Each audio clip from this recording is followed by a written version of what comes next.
Disclaimer. This series utilizes AI-generated voices for the portrayal of fictional and public figures. These voices are generated using advanced text-to-speech technology and are intended solely for entertainment and creative storytelling purposes. Please note that the views, opinions, and actions of these AI-generated characters do not reflect those of actual individuals, and any resemblances to real persons living or dead is purely coincidental. We adhere to all applicable laws and ethical guidelines in the productions of this podcast. By listening, you agree to the creative liberties taken in the storytelling process and understand that this is a work of fiction. Thank you, and enjoy.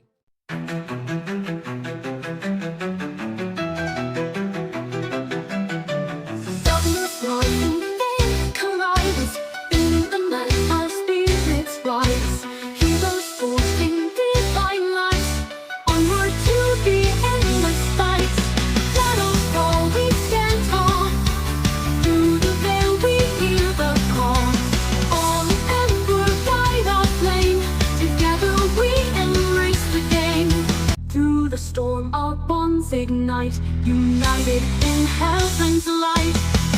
Shadows fall, we stand tall.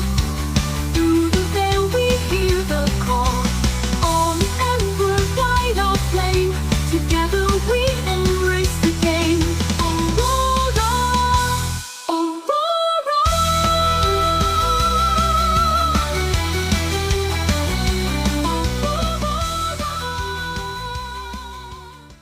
In the heart of the mining city of Castrum Ephraim, our adventurers found themselves in a tavern brawl that erupted when Big Bob, a massive dwarf with a penchant for trouble, decided to throw his weight around on a helpless young halfling bard, Barnabas. The party quickly sprang into action, each playing a crucial role in quelling the chaos and protecting the terrified halfling caught in the fray. With spells, swordplay, and sheer determination, they managed to subdue Big Bob and restore order. Just as the dust settled, the tavern door swung open to reveal a new potential ally, Yosef, the seasoned warrior played by none other than George W. Bush, ready to join the group in their next adventure. Let's roll! Now, where were we? Howdy, folks. Yosef's the name, and I've got a bit of a job for you lot. The city's offering 50 gold pieces each for the head of the leader of the Night Stalkers, a scoundrel who goes by the name Terror Thief Titus. I am putting together a team to solve this problem. Terror Thief Titus? I don't like the sound of that. Ridiculous name, but I do like the sound of 50 gold pieces. Who is this Titus character? I have to say, Donald, you sure sound different. Why is that? I bought a new microphone to play D&D with, bought it from malathrex.com. That doesn't make any sense. We are playing in person. Take it easy on him, Obama. You have to understand. 11 Labs bans our voices. They are the real threat to democracy, man. Our editor has to get creative sometimes with the editing. Maybe people in the comments will give him some advice. Damn, Joe, I was concerned with Donald's voice till you vomited out the most insane nonsense I have ever heard. You feeling okay? You will get used to it. Gordon, he sometimes trails off into another universe. Trust me, actually. You won't get used to it. It catches me off guard like 90% of the time. Let's get back to the game. George? Now, where were we? Howdy, folks. Yosef's the name, and I've got a bit of a job for you lot. The city's offering 50 gold pieces each for the head of the leader of the Night Stalkers, a scoundrel who goes by the name Terror Thief Titus. I am putting together a team to solve this problem. Terror Thief Titus? I don't like the sound of that. Ridiculous name, but I do like the sound of 50 gold pieces. Who is this Titus character? Well, let me tell you. These Night Stalkers used to be like those Robin Hood types, robbing the rich, helping the poor. But lately, things have taken a dark turn. They've been accused of some pretty heinous stuff. Last word was they were spotted heading west from the city. We might find evidence of their wrongdoing if we follow that lead. Sounds like a good place to start. We can gather information on their movements, maybe even catch them off guard. You know, this here quest is kind of like the time I ran into old Toucan Sam. Yeah, you wouldn't know him, half bird, half elf, all knows. This guy, he could smell a raindrop before it hit the ground, I swear. Once he tracked down a band of orc thieves just by sniffing the crumbs off a stale biscuit, took us straight to their lair. But get this, turns out the biscuit wasn't even theirs. It was from a picnic 3 days earlier. Yeah, wild stuff. Anyway, just like Sam always said, follow the beak, find the loot or something like that. So we should follow the scent of justice and maybe pick up a few crumbs here or coins on the way, huh?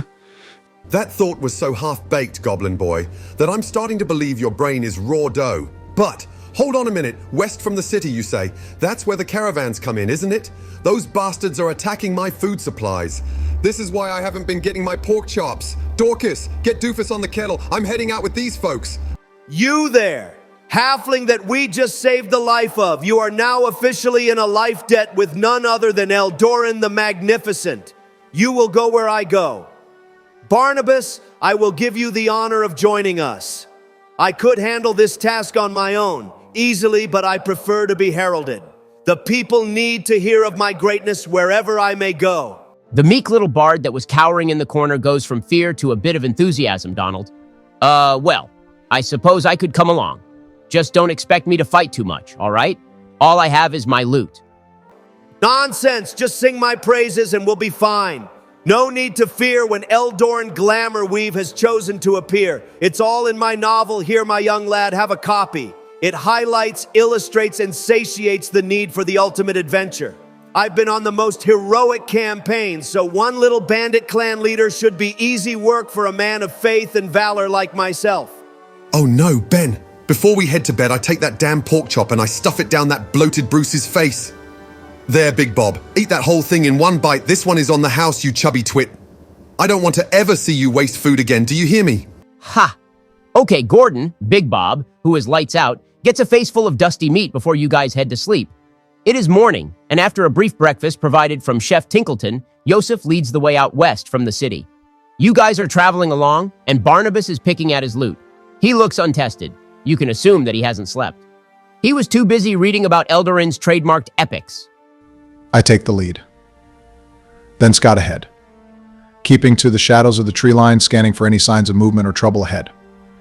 Neeg's following close behind, muttering about the sacred fire of the trash can as he goes, trying to make sense of his visions. You see, he's chosen to a higher calling. The fire and flame beckons the most holy pontoon boat to glide across the world's fiery woes. I'm right behind them, thinking about those blasted bandits ruining my pork chop supply. Doofus better not burn the stew while I'm gone. I hate being away from my kitchen. I have my new attendant Barnabas play for me some traveling tunes.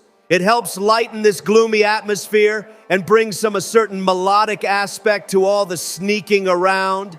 Eldoran starts to fantasize, plan on what he will do with Barnabas and his share of the reward.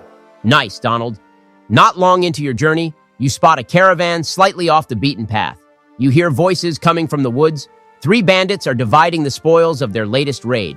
Everyone roll for stealth. Okay. Umbrin, Neeg, and even Tinkleton. That's fine. You're both moving quietly, but as Eldoran steps forward, you knock into a loose branch. The bandits snap their heads up like whips, eyes wide as they realize they're not alone. If you act fast, though, men, you might be able to launch a surprise attack. I move in for a sneak attack, slipping through the shadows and striking at one of the bandits with my daggers. That's a 16 if that hits -8 damage. Your blade does indeed find its mark, cutting deep into the bandit. He stumbles back, clutching his wound. Nee raises his holy staff of the high platoon and summons a firebolt. Let's see. I got a 12 and it's for 4 Ben. That just hits, Joe. Now it's the head bandit's turn. He is going to run at you, Neeg. He rolls a 15 and hits you for 4 damage. He is fuming. Tinkleton, it's your turn. I can smell the missing pork chops on his foul breath from where I stand. Ben! I rage! I run at the other bandit near him. I roll a natural 20, and that's for 13 damage. Our first natural 20 of the campaign. Oh, okay, Gordon. Wow. Wasn't expecting that. Tell me how you want to do it. I scream at the top of my lungs about the pork chop, and I tenderize this poor sod's meat with my whole body as my pots clang like a church bell. I finish the little thief off and instantly glare at the brute attacking the goblin bloke. The bandit brute, you can tell, notices you from the corner of his eye. As nervous as that makes him, he plans to finish off the little green guy first before finishing off whatever the heck he thinks you're about. The third and final bandit, in a rush of fear and adrenaline, decides to make a bum rush for you, Gordon. It seems like this group initially disregarded you and couldn't possibly believe you as the tank, and it cost them one of their comrades. This guy doesn't want to make that same mistake. On his way over, he turns on a dime and aims his crossbow at you. He rolls 10, damn. As focused as he wanted to be, nothing could have prepared him for this eclectic group. Donald, it's Eldoran's turn. I honestly feel bad for the guy. He's embarrassing himself in front of his big boyfriend and his, dead friend. Let's lighten up his day. I'm gonna hit him with a firebolt. I rolled a 14 and 7 for damage. The firebolt hits the bandit, singeing him and causing some serious burns. But let's see what happens with your wild magic surge. Looks like we got a 48. Wow, this one is weird. Oh boy, here's what happens. A burst of shimmering light erupts from Eldoran, and suddenly, all creatures within a 10-foot radius, including Eldoran, are surrounded by a magical, protective bubble that grants them advantage on saving throws until the end of their next turn. The bubble is rainbow-colored and makes a soft, soothing hum. It's pretty effective, but rather eye-catching. Well, I meant to do that. Look at me. I'm basically a walking, talking rainbow of protection. Fantastic. Yes, it seems to cover everyone but the two bandits and Neeg. With the bandit singed and the bubble up, the party is now more protected. The bandit is visibly disoriented by the unexpected burst of light and the fire damage. Okay, George, it's Yosef's turn. I'm going to let out a little sigh of disappointment and take out my bow, aim it at the big guy that's going after George. I rolled, a 7. Not good. Not good at all, George. Umbrin, your turn. I have to say, Ben, not really used to having a foe this up close and personal. I suppose I'll take a stab at something new, if you pardon the expression, and go in for the kill. I rolled. Dang it. Only an 8. Whoa, don't worry about it, Barrick. It happens. Joe? Joe, are you up? Oh, he's sleeping. Leave it to sleepy, sleepy Joe to fall asleep in the middle of a fight. Sad, very sad. Gordon, you still got that pot that you brought for your flavor? Yup, Donald. Not flavour for the entree, but rather flavour for my character, Tinkleton. That pot-clad bloke is really growing on me. Okay, here it goes. Wake up, Joe. Wake up. Ice cream. He's talking ice cream already? Wow. No, I scream. I scream with the rage of 1,000 damn souls. I summon my major, my wildfire spirit. He erupts from the ground like he tore himself out from the depths of Tartarus itself. Like a hellhound unleashed, it roars and rips through the void, hungry for vengeance. It lunges straight for the jugular of that wretched abomination. He targets that brainless brute of a bandit. His sins are an abomination, and I, as judge, shall make this the day of his final judgment. I roll. A dirty 24. 8 fire damage. Fate be damned, I am banking on Major S fury to slay this monstrous filth. Major S teeth tear into the beast, dragging him to the beast, dragging him to the earth in a maelstrom of flames and destruction. Are you okay, buddy? Well, I don't like you that you were assumptive, but you are correct in that this would kill him. Is this Joe on his meds or off his meds? Well, Well, in spite of it all, the last bandit starts backing away. But it doesn't seem to be because of your protected bubbles or Joe's fiery mongrel, or even too much self-preservation. Almost as if his face is already sealed to something far worse. True fear. Capture him, men. We need to question him. The bandits didn't stand a chance. After some fierce fighting, only one remains. You surround him, weapons drawn, ready to interrogate. But before you can, he cries out in terror, "Morgrun! No, not Morgrun! Please, no!" His voice rises in pitch, and he gives out an ungodly scream of agony. His eyes roll back fast, and his body begins to convulse. In what seems like mere seconds, his mouth and throat begin to disintegrate. His eyes sink like black sand to the back of his skull. Even though you were his enemy, his hand reaches out towards you for help, but nothing you could do could save him from what happens next. As his body withers up like a rotten fruit, a dark laughter emanates from within. It is not pleased with his failure to kill you. He erupts like a cauldron, steaming at the edges as a dark entity bursts forth from his body.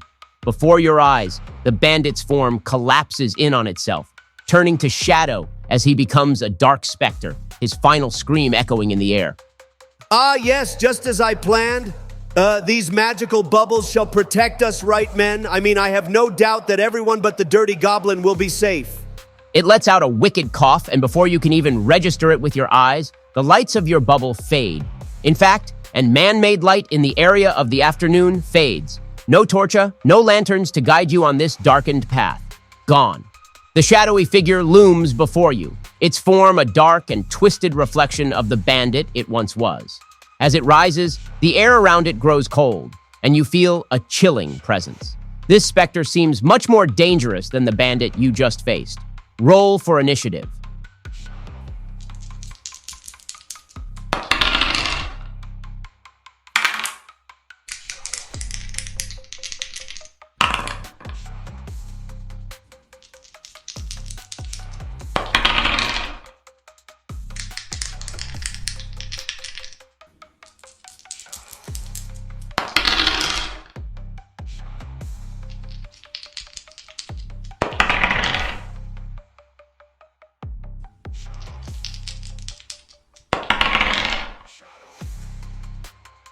I got an 18.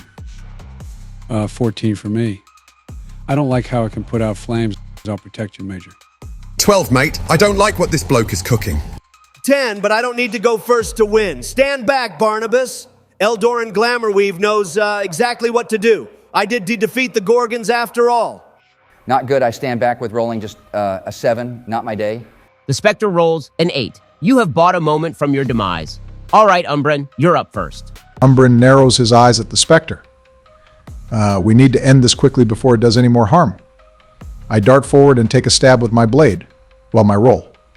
That's a 21 to hit and 6 piercing damage. Your rapier pierces through the Spectre, but it's like stabbing into smoke.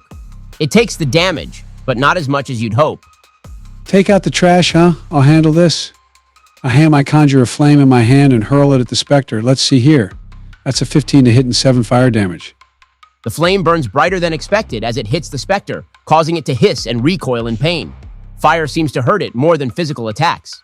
You, overcooked bloke. You are standing between me and my hopes of opening a bistro someday. I charge at it with my kitchen knife blade and swing with everything I've got. I have, only a 9. Drat! When it comes down to it, Tinkleton is just an idiot sandwich. You swing with all your might, but the Spectre shifts just in time, and your great club passes harmlessly through the air. Your highest efforts in the effort to cancel your own wake are all for naught. This thing peers into your souls as if it has made your funeral arrangements. Eldoran, your turn. I'll finish this, just watch. I point my finger and cast Firebolt. I roll a 15 to hit and 5 fire damage. The firebolt sears through the Spectre, its form flickering wildly as it struggles to maintain its shape. It's looking severely weakened.